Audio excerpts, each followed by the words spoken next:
You got 5 minutes and a few battalions of infantry? It's time to get a 5 in just 5 minutes with this unit review for AP World History Modern. We're loading up Unit 3, Land-Based Empires, aka Age of Empires, where gunpowder is unlocked, borders explode, and everyone learns the hard way that you can't win with cannons alone. Get out your risk boards, kids, because you're about to learn why holding Asia is nearly impossible. Your 5 minutes starts now. Let's start with the top-tier empires, the ones you should always be ready to compare on the exam. First up, the Ottoman Empire, the in-game boss. They conquered Constantinople in 1453, controlled key trade routes, and fielded elite gunpowder troops like the Janissaries, which, by the way, in the game, had excellent range but were very expensive. But their real strength wasn't just military tech, it was centralized bureaucracy backed by the Devshirme system, which means tribute in blood. They supplied loyal administrators and soldiers to the state from subjugated areas. Exam pro tip, write this one down. The Ottomans are your go-to example for balancing military power and administration. Next, the Safavid Empire, belief as a weapon. The Safavids unified Persia by making Shia Islam the state religion, immediately setting up rivalry with the Sunni Ottomans. This is empire building through ideology, where belief becomes a tool of unity and conflict. Exam pro tip, use the Safavids to show how religion can legitimize power while also destabilizing regions, both west against the Ottomans and to the east against the Mughals. And, speaking of which, Mughal India, the population powerhouse.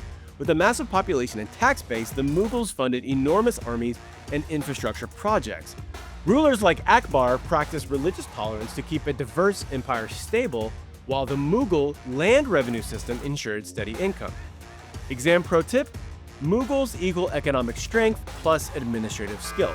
Together, these three form the Islamic gunpowder empires. Similar tools, very different strategies. And let's check in on Europe real quick. Yep, still lagging behind. But keep your eye on those Britons and Mediterranean cities like Venice and Genoa. This is the moment where the map starts filling in. Once gunpowder entered the picture, land-based empires expanded faster and farther than ever before. Expansion was driven by a combination of new technology and old-school organization. Land-based empires expanded using gunpowder weapons, standing armies, professional generals, and control of land-based trade routes. But here's the key AP insight. Military power only works if the state can pay for it. Standing armies require salaries, supplies, and logistics, all of which depend on taxation and administration. No taxes, no troops. Taking territories is easy, but holding them, that's elite level.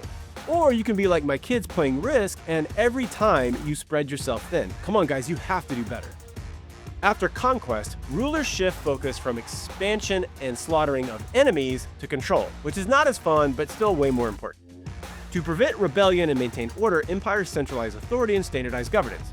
Empires do this through bureaucracies and officials, codified law systems, census-taking and taxation, state-sponsored art, and architecture, like the Versailles Palace, the Taj Mahal, and Ottoman mosques.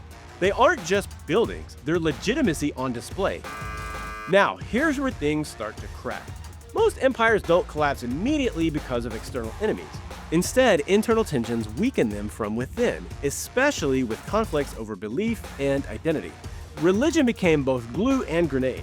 The Protestant Reformation fractured Europe, Sunni versus Shia rivalry fueled Ottoman Safavid conflict, Orthodox Christianity supported Russian Tsars, Confucianism reinforced hierarchy in East Asia.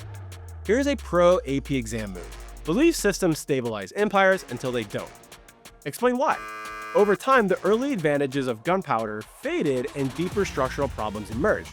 By 1750, many land-based empires weakened due to overexpansion. You got greedy when you should have just ended your turn. Corruption, lots of officials means lots of sticky fingers, and succession crises. Everyone wants your throne. Religious conflict from within, falling behind in military innovations, such as those pesky Europeans who took to the high seas as new maritime powers. Gunpowder helped them rise, failure to adapt helped them fall. Here's what the College Board actually wants from Unit 3. This is not about memorizing rulers. Those guys come and go. It's about comparison.